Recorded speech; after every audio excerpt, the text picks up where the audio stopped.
Good morning, good evening, good afternoon, whatever time you are tuning in. Welcome to Homesteading and Gardening in the Suburbs. I'm Emma from Misfit Gardening. And before I get into today's episode, first of all, I want to apologise to you, dear listener. First of all, please accept my apologies in advance if my voice sounds a little funny. I lost my voice over last weekend and I'm still kind of recovering from that, but worst of all, and I know that there's been a few people who've been trying to get hold of me about where the podcast episodes have gone over the last 3 weeks, and it's because my computer died, and it's we've managed to get it somewhat working now. Thanks to somebody being very tech savvy and having to kind of help guide me through some stuff to get it working for the interim. But it really looks like it's going to need replacing. So I'm going to have to save up my pennies, as my granny would say, and look to get myself a new laptop. So my apologies, guys, that I have been somewhat off the grid. I'm fine. My family's fine. Although we've had a couple of minor injuries between us from ice and some interesting escapades involving the dogs. But you know, we're totally fine. It's actually been a techno issue that we've had, and the issue with my laptop's been kind of ongoing for a little bit more, and unfortunately when it decided not to work at all for the last couple of weeks, I don't have like a secondary laptop that I could fall back on to record a podcast for everyone. So my sincerest apologies, and I want to let you guys know that I have seen some messages come through, and I am going to be responding to you if I haven't responded to you already. So I do want to thank you guys for your patience, and thank you for tuning in to this week's episode. So let's get on with it, shall we? You guys have been waiting for 3 weeks, so let's get started. And I'm recording this, I'm sitting by the fire, and I'm looking outside at the snow, right? Maine, snow, winter, makes sense, right? It is a delightfully balmy 9 degrees Fahrenheit here on the homestead. And, just had a nice, home cooked dinner. And it got me thinking about, for those of you who love to cook and love to experiment in the kitchen, what sort of garden could you grow? And today's podcast is really about trialing varieties in the garden for you to enjoy in the kitchen. And I'll be the first to say my husband is way more of a cook than I am. And, he grew up in Texas, and he learned to barbecue really well, which I'm sure you can gather, like when I told him I didn't want to eat meat anymore, that went down like a ton of lead bricks. But he's been very supportive, actually. But he is definitely way more of a cook than I am. And even though I eat something different to him, one of the few things that we do unanimously agree on, isn't that always the case though when you're married? But one of the things that we really agree on is that our garden grown veggies are so much better than anything from the grocery store, even the fancy schmancy organic stuff. And one of the great things about growing a garden is the variety that you can grow and try in the kitchen. And I've had a real interesting few months of eating things from veggies and stuff that have been frozen or from the grocery store and stuff like that. And I've seen over the last couple of weeks that there's been, things missing from the grocery store. I mean, you couldn't get bananas for love nor money for a couple of weeks. Certainly over here, I don't know what it's been like where you live, but salads too were kind of out. I mean, I figured it was New Year and everybody was on a diet, so trying to get a salad was going to be kind of difficult. But I mean, there was nothing in our local store for a little bit. And one of the things that my dear husband, poor Chris, one of the things that he was remarking on as we were going around the grocery store was, he was like, I can't wait for spring. And I was like, I know it's really cold. And he's like, no, because we don't have to worry about buying veggies anymore because there's always something coming out of the garden. And it's true, that's one of the neat things that you can do if you're a gardener, is trying something new and eating it straight from the garden. And, you know, trying new varieties, pretty fun to do in the garden. And new varieties to grow, it adds diversity to the garden, but it's also fun to try, you know, in the kitchen. And this is how, like, trying new varieties, that's how we came to discover that Cherokee Purple, Amish Paste, and Black Crim and Black Icicle tomatoes together make a really wonderful deep tomato pasta sauce. And now they're a definite mainstay of our garden planning. And we did a blind taste test as a family a couple of years ago, and we chose our favourite varieties to grow that was based solely on taste. And we never would have known about how good those, you know, varieties were if I hadn't been just a little bit adventurous in planting different varieties. There was varieties that we didn't like, for sure.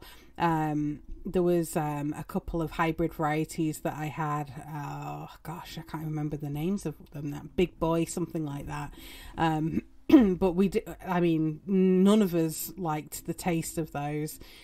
We tasted some like organic tomatoes that we'd picked up from the local farmers market as well, and those didn't kind of ring anywhere near as good. Celebrity was one that we didn't like either. But you know, having that sort of taste test done where, you know, we kind of had them all out on a plate, you know, everybody got blindfolded whilst one of us was dishing out the tomatoes to the others. Nobody knew what you were getting, you know, apart from the person that was divvying them up between you. But everybody kind of came up with, you know, the same taste profile that they liked, which I thought that was kind of interesting, that as a family we kind of came up with our own sort of taste profile. But you know, this year I'm going to be trying a few different varieties, and those are going to be grown alongside our usual favourites. But this year I'm going to be trying Cordy Blue, Mortgage Lifter, Railroad, Shirley, True Black Brandywine, Purple Dog Creek, Amish Orange Sherbet, Italian Paste World War II, Amazon Chocolate, Kellogg Breakfast, Neptune, and Paw Paw, just to name a few. Chris, my husband, doesn't know it yet, but he's going to be in for some large tomato taste tests, and it's going to be quite a lot, I think. But, you know, that's one of the fun things for us. I mean, it might not be fun when we've got loads of tomatoes and we need to can them all very quickly. But right now, it seems like it's going to be a fun experiment, or a delicious experiment, at least. Lettuces are pretty easy to grow, and you can grow a number of different varieties in a small space. So, for example, my husband prefers butterhead type lettuces, whereas I like the crunchiness of a romaine type. And it's quite surprising how different lettuce varieties can taste. And I love growing lots of different varieties and different types of greens and lettuces and stuff for salads. And one of our favourite, you know, late spring salads is a mix of these soft butterhead and also crunchy leaves like romaines or cos type lettuces. Throw in some mountain spinach and baby spinach and beet leaves and call it good. But I'll be honest, it's pretty hard to beat. No pun intended there. But it's hard to top a baby kale and spinach salad for a nutrient-packed spring salad in early spring. And one of the things that I really like, the availability of salad blends as seeds. Like, they're already kind of mixed up, and that makes it so easy to grow a salad, and it takes out, fretting, like you fretting over what different, what varieties should I grow? Well, there's too many. Like, you can pick up a pre-mixed blend and kind of take a look at that. And a lot of the time, there'll be like a couple of different types of lettuces that are in there, and there might be one that you prefer over the other, and you could just let that one go to seed and save the seed if you prefer that one more. But, in our last garden, we had a bunch of different things growing. I had lettuces from, saved seed that I'd saved from, the years previously. And that always goes out in the garden regardless, because I like having that, land race always going. So I know that I've got something reliably that I'm going to be able to harvest. But I had a DMR blend, it's called. I want to say that's from High Mowing Seeds or something, somewhere like that. I had a Seed Savers lettuce mix, Iron Man kale salad mix, Rouge de Hiver or Rouge de Hiver. Not entirely sure on the pronunciation of that. I didn't do very well with French at school.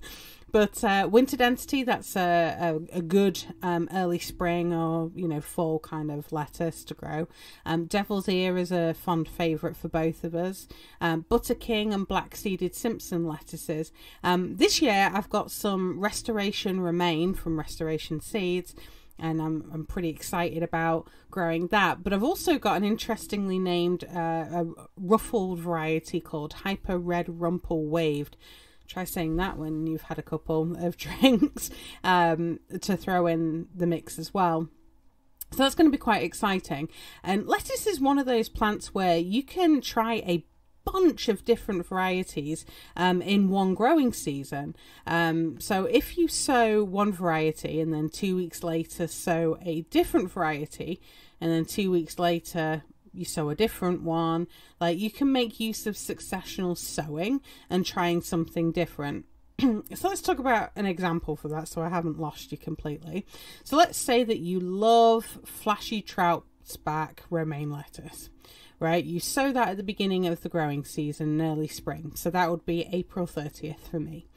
So 2 weeks later, that would put you at 14th of May. You would then sow another variety. Let's say it's Gully's Favourite. So you sow those seeds. So 2 weeks later, you brings us to what? 28th of May. You sow another variety. Let's say you've got some red salad bowl seeds. So you sow those.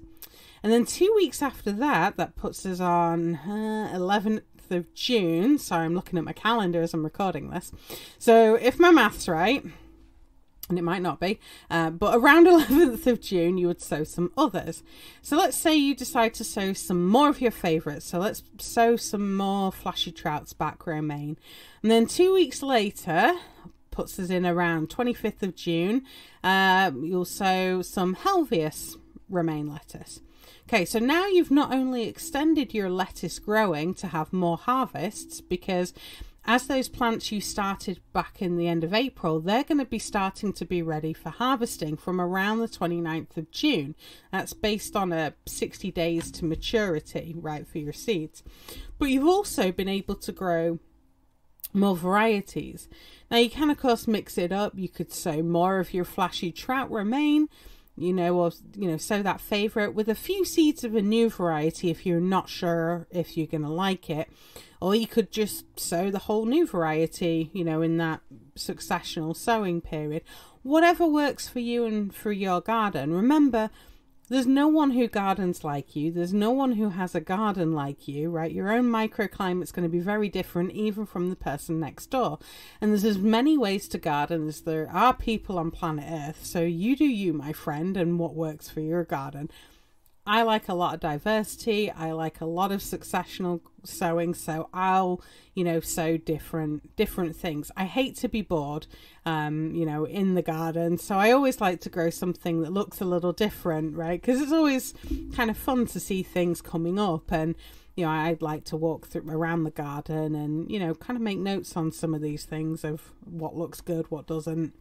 But this successional sowing trick you can use to squeeze in more varieties to try for other plants too.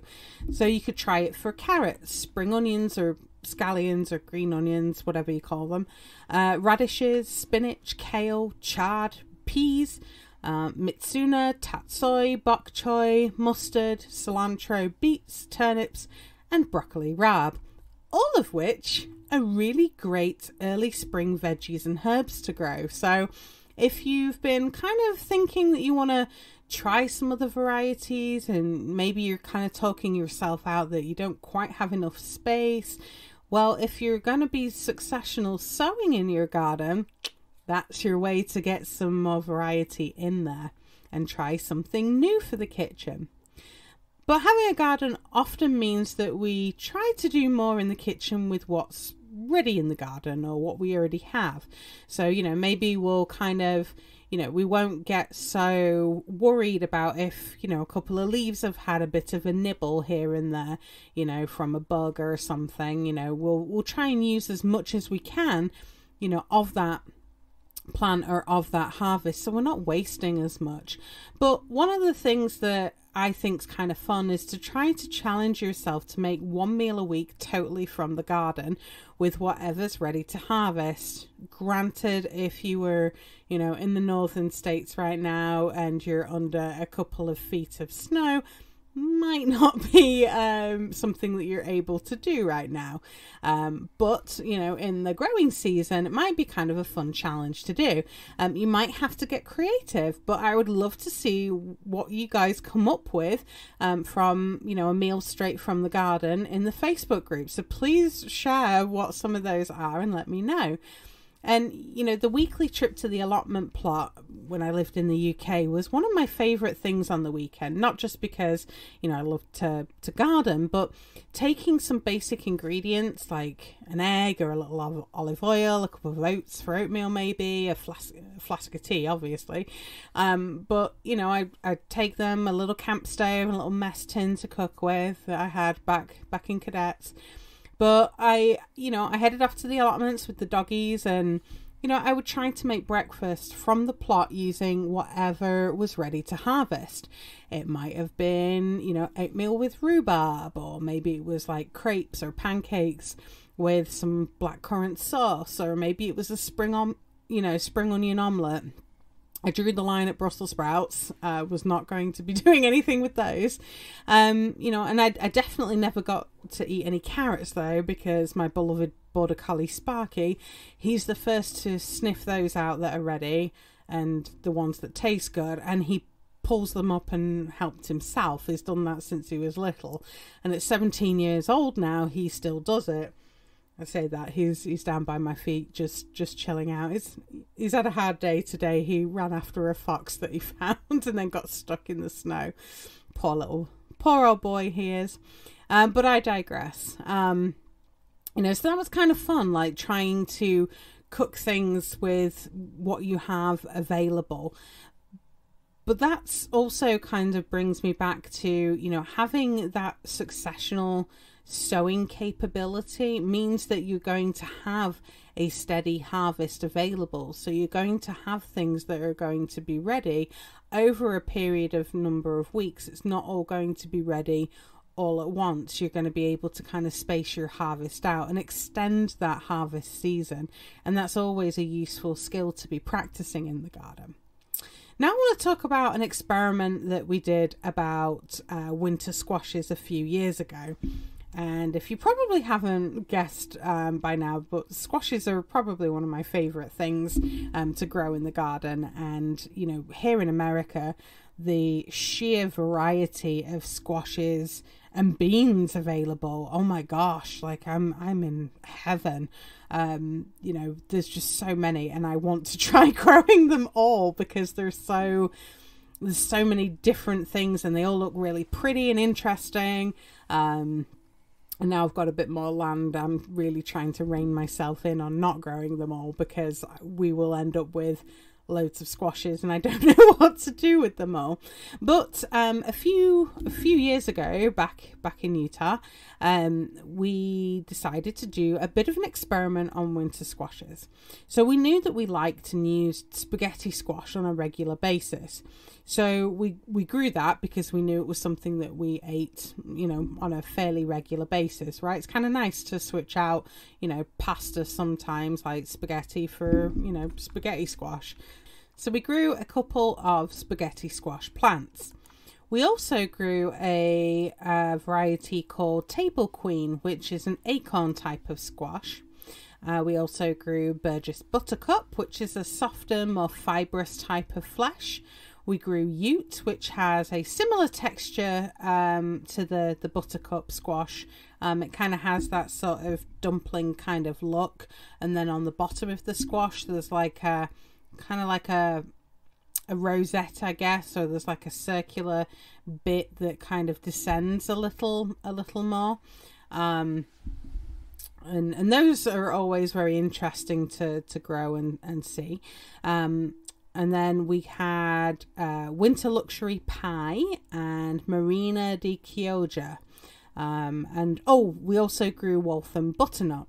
So I found during this kind of cooking and growing experiment that we did, I found that I absolutely despised the taste and texture of the acorn squash. And I even really disliked this Winter Luxury Pie pumpkin. They were watery, they lacked sweetness, and they lacked flavour. My husband, on the other hand, absolutely loved them. I even tried delicata squash, which is the same squash family as the Winter Luxury, and it's meant to be very sweet, and I didn't think it was sweet at all.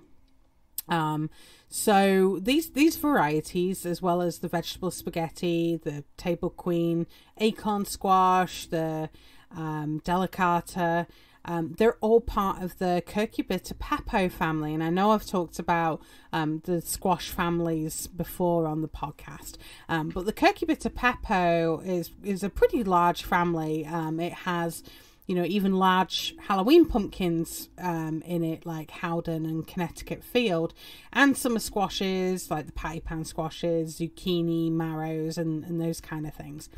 And I've really tried to like these winter squashes. I really have. I've tried them in pie, I've tried them in soup, stews, curries, stuffed, roasted, all of that. But I'm sorry to say the pepo family of the Cucurbits are definitely relegated to summer squashes and Halloween pumpkins, and probably just the vegetable spaghetti for me and my palate. Now, the Buttercup type of squashes, on the other hand, are part of the Cucurbita maxima family. They also have some Halloween type pumpkins in there, and some other kind of fancy looking ones like the Cinderella pumpkins and stuff. But the flesh of these types of pumpkins, the Maxima ones, tends to be a little drier, but they puree down very well. They don't hold up as firmly as a butternut type of squash does when you're cooking it. But the flesh of these varieties are often very high in carotenes or other nutrients that help give it a beautiful orange or peach colour.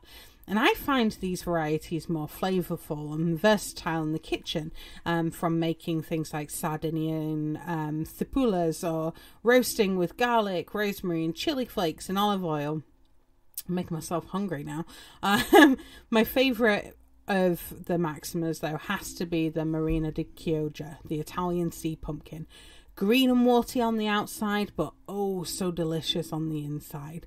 I'm also very fond of the Candy Roaster, North Georgia, Hubbard and banana type of squashes for flavour and versatility. I would really love to have because the Candy Roaster squash is just this beautiful pink peach colour with these kind of sea green ends to them. It's very pretty to look at.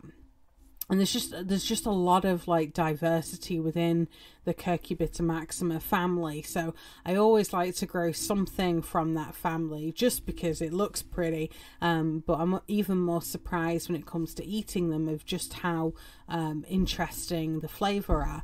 And the candy roast in North Georgia, I'll never forget when we harvested it.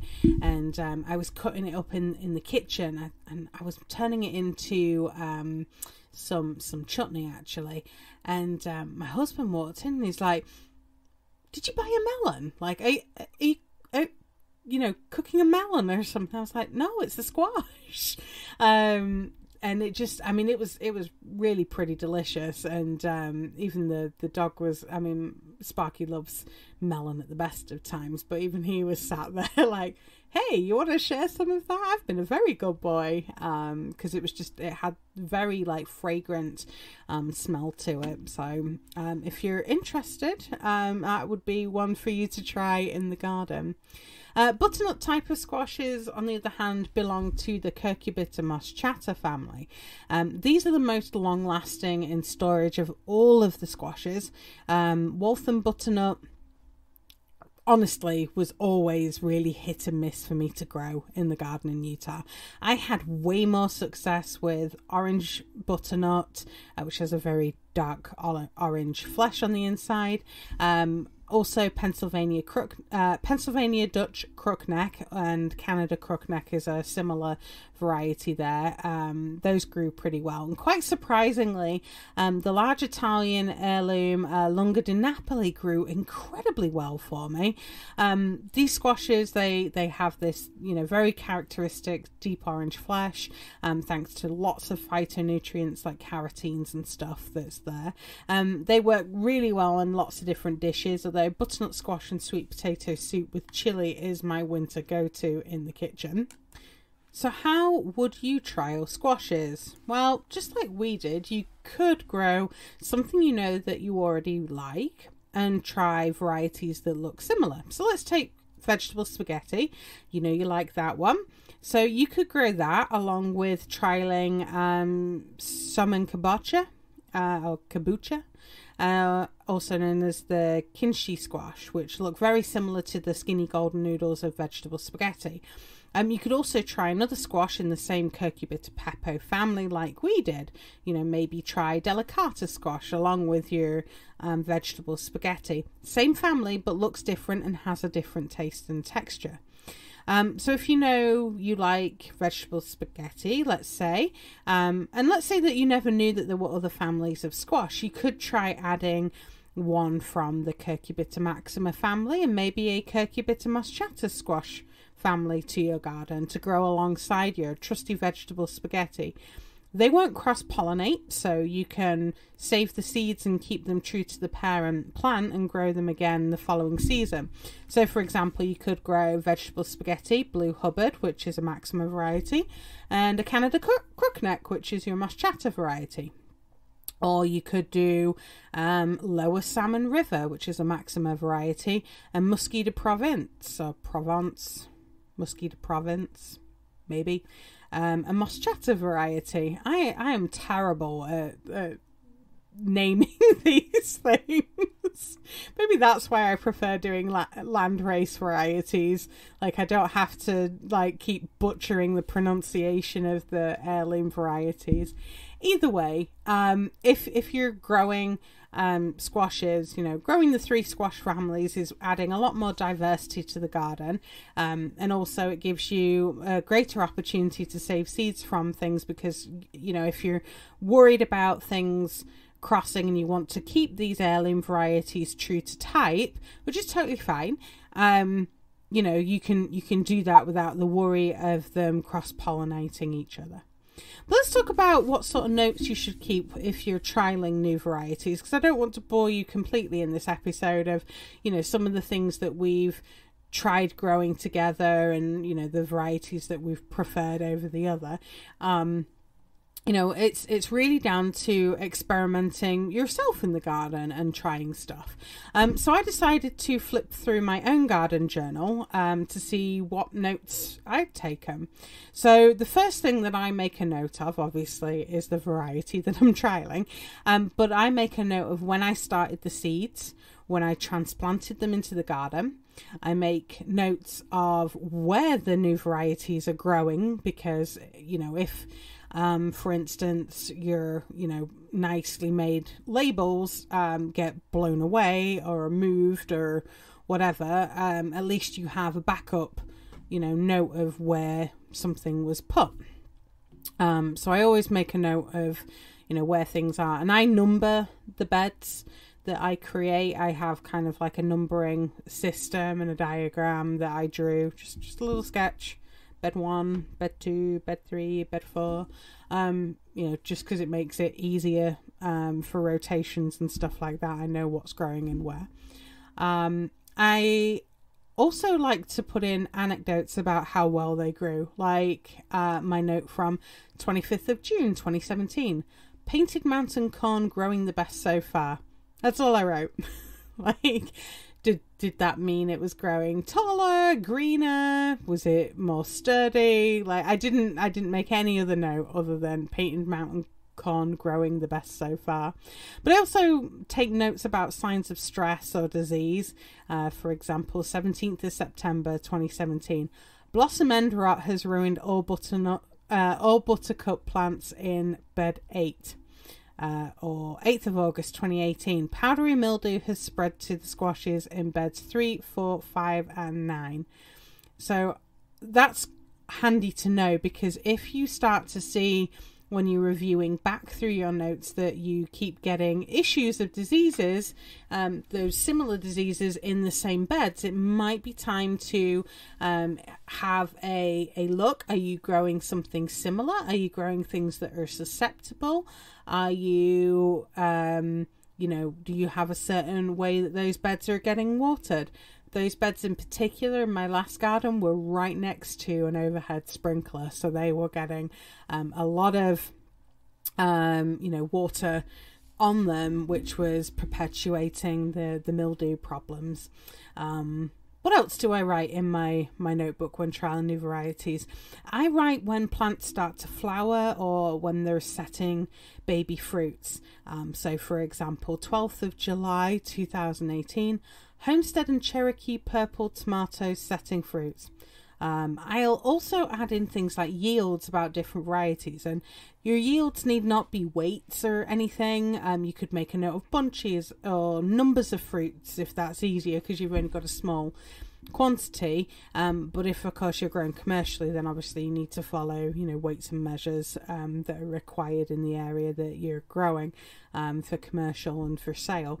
But I mean, my garden journal, the potato bed. Yeah, let's do that one. 14th of July 2018, test bed potato trials. Purple Viking moderate harvest, a handful of baking sized potatoes. Rest were small new potato size, about 1 grocery bag full. Norland red potatoes failed to grow. Desiree potatoes had great yields, mostly medium baking sized potatoes, 4 grocery bags full. So with that in mind, if I was looking at this just from a yield perspective and what should I grow again, I might want to grow more of the Desiree potatoes than Purple Viking if I'm looking for, you know, baking potatoes.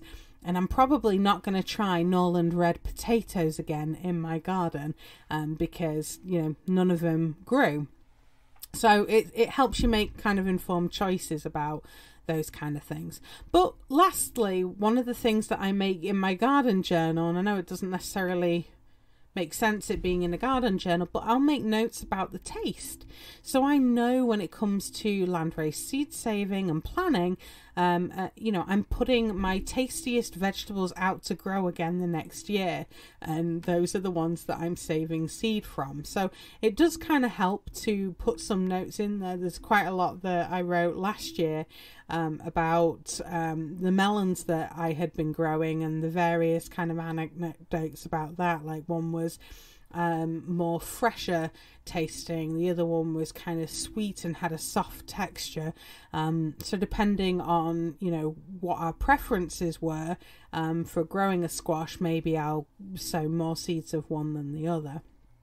So let's talk about, you know, if you're new to gardening or you're new for shopping seeds and you're wanting things to grow that are going to be good, you know, flavorful varieties to grow in the kitchen, where do you start? Well, one of the good things that you can try looking for is look for Ark of Taste Slow Foods USA. If you're based in the US, you can also do Ark of Taste Slow Foods and then just put in whatever country you're tuning in from, because there's lots of varieties that have been nominated by chefs for having particularly good flavor. And what you can do is you can obviously look on the Ark of Tastes website and see what varieties are listed, but you can also try searching, especially if you're looking online on a seed supplier. You can just use the search bar on the seed supplier's website and try typing in Ark of Taste, Slow Foods, and see what kind of varieties pop up. So I did a couple on a couple of different seed suppliers, and when I searched for that, there was a few varieties that popped up. So Brandywine Sudduth strained tomato popped up, Candy Roast and melon squash, which isn't a variety that I have, but it looks pretty good. Cherokee purple tomato, deer tongue lettuce, gill feather turnip rutabaga. That one looks really interesting. That looks pretty gnarly, and I really want to grow that in my garden. Jimmy Nardello's Italian sweet pepper, seven top turnip, and that particular turnip produces more turnip tops. It doesn't produce much of a root. So if you like turnip greens, that's a great variety for you to try. Thelma Sanders sweet potato squash is on there. The Åland Swedish brown bean is also there. So those are just some varieties that you might find listed under that search, and obviously it's going to depend on, you know, the seed supplier, what they have available, those kind of things. Also, if you're buying produce through a CSA, you know, community supported agriculture, or just through the farmer's market, and there's something that you really like the taste of, you could always ask the farmer what the variety was, and make a note of it if it's something that you want to try growing yourself. Another way that you can find out what are good varieties to try to grow is to have a look at the best sellers or the customer favorites from your seed supplier. Some seed suppliers are really good at kind of making a note of, like, this is a customer favorite, or, you know, bestseller or something like that. Others, you know, sometimes they print it in the printed catalogue rather than it being online. But if you've got a seed supplier that does make a note of a bestseller, or, you know, back for, you know, this year, that might be somewhere that you can have a look and, you know, look at those, because if it's a bestseller or a customer favorite and customers keep coming back for more, then there's obviously a good reason for that, and it's probably because it's easy to grow and it tastes good.